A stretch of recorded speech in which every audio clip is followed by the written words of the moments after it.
Hallelujah, hallelujah, आमीन। प्रभु सबको आशीष दे। इन वचनों के अनुसार कृपया प्रभु यीशु का वचन समझे।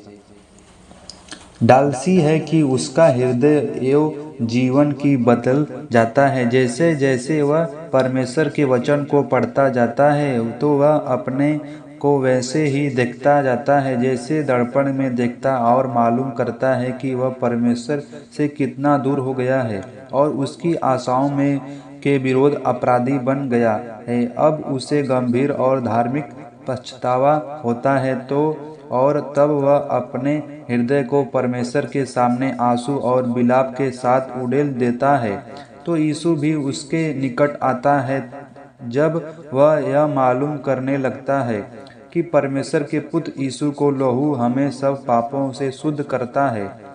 तो परमेश्वर का प्रेम और शांति उसके हृदय में प्रवेश करती है और यह प्रतीत करने लगता है कि यहोवा टूटे मन वाले के समीप रहता है और पीसे हुए को उद्धार करता है। परमेश्वर का वचन आगे कहता है कि मैं उसी को और दृष्टि करूंगा जो दिन और देखित मन का हो और मेरा वचन सुनकर थरथराता हो।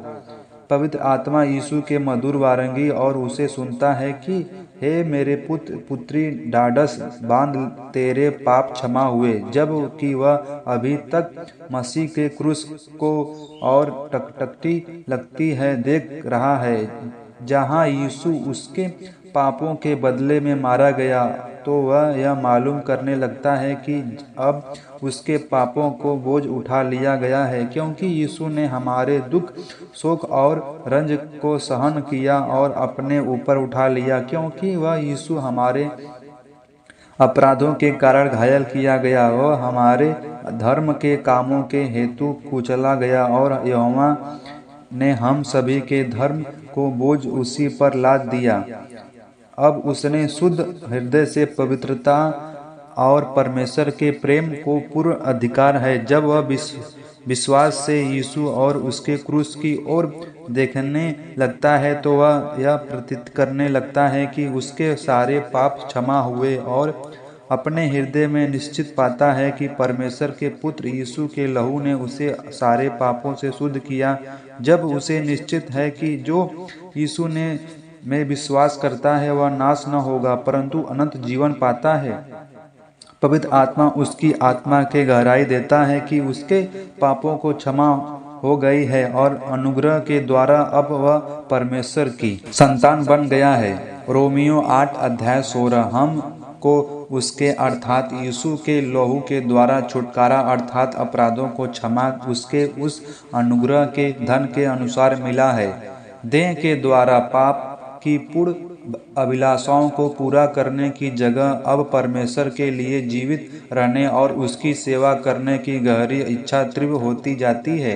जिसने पहले हमसे प्रेम किया, संसार और संसार की वस्तुओं से प्यार रखने के बदले अब वह परमेश्वर और उसकी बातों से प्रेम रखने लगता है। इस चित्र में आप दर्शाने वाले सभी जंतु और हृदय के बाहर हो गए हैं। यदि शैतान अपने पहले के विनाश स्थान को छोड़ने का इच्छुक नहीं है, अतः वह पीछे घूमकर देख रहा है कि किसी प्रकार उसमें प्रवेश पा सके। इसी के कारण यीशु ने संचेत करने हुए कहा है कि हम जागते रहें और प्रार्थना करते रहें और शैतान का सामना करें कि वह हमसे दूर भागे। यह चित्र उस मसीह का है जो प्रभु और उद्धारकर्ता यीशु के बलिदान द्वारा पूर्ण शांति और छुटकारा प्राप्त कर चुका है और अब वह किसी बात की बड़ाई नहीं करता सिवाय प्रभु यीशु मसीह के क्रूस का, जिसके द्वारा संसार उसकी दृष्टि में और वह संसार की दृष्टि के क्रूस पर चढ़ाया गया है। यीशु क्रूस पर इसलिए मारा गया जिससे हम भी पापों के लिए मरकर धार्मिकता के लिए जीवित बिताए। एक मसीह संसार की इच्छा के विरुद्ध क्रूस पर चढ़ाया गया है। हमें आज्ञा दी गई है कि आत्मा के अनुसार चले और शरीर की लालसा के किसी रीति से भी पूरा न करे।